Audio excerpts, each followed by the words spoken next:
प्राणापानव्यानेभ्यः स्वाहा। इदमग्निवायुवादित्येभ्यः प्राणापानव्यानेभ्यः। राजगढ़ जिले के आर्ष गुरुकुल में पढ़ने वाली लक्षिता आर्या झाड़मू, वेदिका बसखेड़ी तथा दत्तावदा से नंदनी गुर्जर जो विगत वर्षों से गुरुकुल मोहना बड़ौदिया व काशी वाराणसी में पढ़ रही है।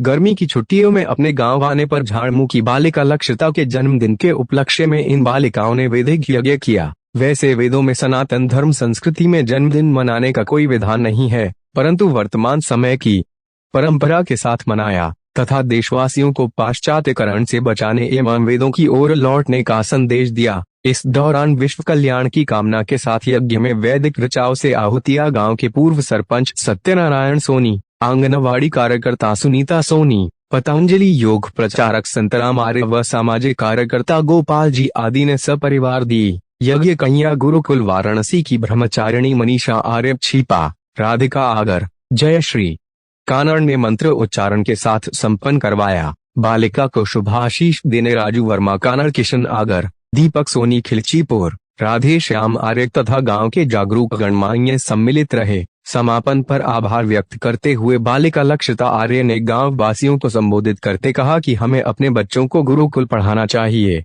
अन्यथा परिवार तबाह बर्बाद हो जाएंगे। Bureau report, news 39 MP Rajgarh. तो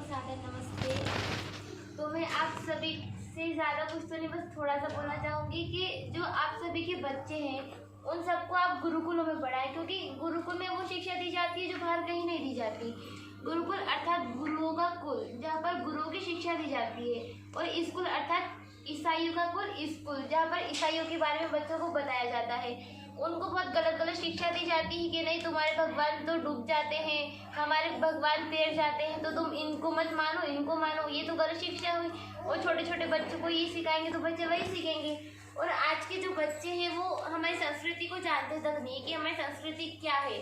आज के बच्चे को ये भी नहीं पता कि यज्ञ मतलब क्या होता है, इसमें आहुति डालने का क्या तात्पर्य होता है, और यज्ञ क्यों करना चाहिए, संध्या क्यों करनी चाहिए, किसी बच्चे को नहीं पता। अगर आज आप किसी हिंदू बच्चे से जाकर पूछेंगे कि बच्चे बताओ अपनी पुरानी संस्कृति क्या है, तो वो बच्चा कुछ भी नहीं बता पाएगा। उससे पूछोगे बेटा गाना गा दो, तो वो 100 तरीके के गाने गा के आपको दिखा देगा। उस बच्चे को अपनी संस्कृति के बारे में नहीं पता कि अपनी संस्कृति क्या है, उसको हवन के बारे में नहीं पता, यज्ञ के बारे में नहीं पता कि यज्ञ से क्या होता है, यज्ञ का क्या अर्थ है, यज्ञ क्यों करना चाहिए। और यहाँ पर इतने सारे लोग बैठे हैं, किस किस को पता है कि संध्या करने से क्या होता है? आप लोगों को पता है संध्या क्यों करनी चाहिए? आप तो हाथ मार चाहिए। आप लोगों को पता है? नहीं, किसी को नहीं पता कि संध्या क्या करनी चाहिए, मतलब संध्या क्यों करनी चाहिए। जब आप लोगों को पता नहीं होगा तो आपके बच्चों को कौन बताएगा? जब तक आप लोग उस चीज के बारे में नहीं जानना चाहेंगे कि हमारी पुरानी संस्कृति क्या है, हमारी मुख्य वैदिक जो पुरानी संस्कृति है वो क्या है, तब तक आपके बच्चों को कौन बताएगा। वो बच्चे तो अपने माता पिता की ही ज्यादा सुनते हैं। तो बस आज आप सब लोग यह संकल्प कीजिए कि मैं प्रतिदिन, अगर प्रतिदिन ना हो तो कम से कम हफ्ते में 1 या 2 बार तो यज्ञ कर ही सकते हैं। यज्ञ करने में क्या जाता है, और जो भी हम यज्ञ में पदार्थ डालते हैं वो सब वापस हमें तो प्राप्त होता है। अगर आप लोग का ये कहना है कि यज्ञ करने से घी हमारा व्यर्थ जाता है, तो ऐसा कुछ नहीं है। अगर थोड़ा सा घी है तो आप किस किस को खिलाएंगे? अगर घी है थोड़ा सा है तो आप किस किस को देंगे? आप जहाँ अगर उसको आप यज्ञ में डालेंगे तो वो पूरे आसपास के पूरे वातावरण को शुद्ध करेगा।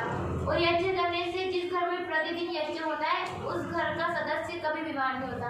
ये कानड़ वाले के घर में डेली यज्ञ होता है, जयश्री जी के घर पे प्रतिदिन यज्ञ होता है, इनके घर पे कोई बीमार नहीं पड़ता, क्योंकि यज्ञ से बहुत सारी चीजें होती है। यज्ञ में वो पदार्थ होते हैं कि जो हम यज्ञ में डालेंगे वो वापस हमारे पास ही पहुंचेगा। अगर आप लोग बोले कि नहीं ऐसा कुछ नहीं है, तो यज्ञ में मिर्ची डाल के देख लो, अभी पता चल जाएगा खास खास के। तो प्रतिदिन आप लोगों को यज्ञ करना चाहिए। अगर प्रतिदिन ना हो तो कम से कम हफ्ते में 1 बार, और हफ्ते में भी अगर 1 बार ना हो तो महीने में 1 बार, साल में 1 बार। अब मेरे घर में 2014 में यज्ञ हुआ था, वो भी यहाँ नहीं हुआ था, वहाँ पर हुआ था कालू में। तब से अब हमारे घर में यज्ञ हो रहा है। कितने शर्म की बात है कि हमारे घर में इतने दिनों बाद यज्ञ हो रहा है। अब से आप लोग संकल्प लें कि सबके घर प्रतिदिन यज्ञ होगा। यदि प्रतिदिन ना हो तो कम से कम हफ्ते में 1 बार तो कर ही सकते हैं। क्या 15 मिनट में तो पूरा यज्ञ खत्म हो जाएगा आप लोगों होगा। तो जरूरी है कि जिनको मंत्र आते वही हो। गायत्री मंत्र तो सभी को आता है, गायत्री मंत्र से आहुति दीजिए, और नहीं आता तो सीखिए, आजकल सीखने से सब कुछ होगा। और ये बस अपने बच्चों को सब गुरुकुल में डाले, वरना आजकल के बच्चे गाने में रह जाएंगे, वरना करेंगे साकी सब कुछ। भैया मैं गुरुकुल में नहीं गई थी तब मैं भी करती थी, पर अब नहीं करती, मैं साकी तो मैं नहीं करती।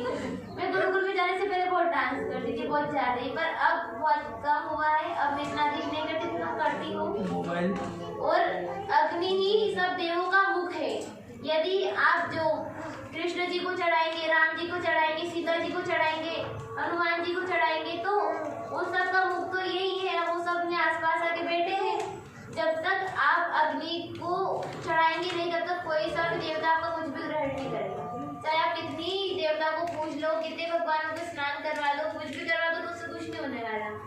तो इसलिए कहा गया है कि यज्ञ करना आवश्यक है, क्योंकि यज्ञ से हर इंसान स्वस्थ रहता है। और संध्या से आध्यात्मिक उन्नति होती है, मानसिक उन्नति होती है, इसलिए संध्या भी करनी चाहिए। उससे मन एकाग्र होता है, इसलिए संध्या भी करनी चाहिए। और बस मेरा यही निवेदन है कि आप सब अपने बच्चों को गुरुकुल में डालें, ताकि वो एक अच्छा इंसान बन सके, वो अपने वेदों का प्रचार प्रसार कर सके, ताकि अपनी पुरानी संस्कृति को हम वापस लौटा सके। अब यहाँ से किसी से पूछेंगे कि बेटा वेद कितने, तो किसी को वेदों को ही नहीं पता कि वेद कितने, तो उन सबको ध्यान लेना जरूरी है। तो आप सबसे यही निवेदन है कि आप सब अपने बच्चों को गुरुकुल छोड़ें। धन्यवाद।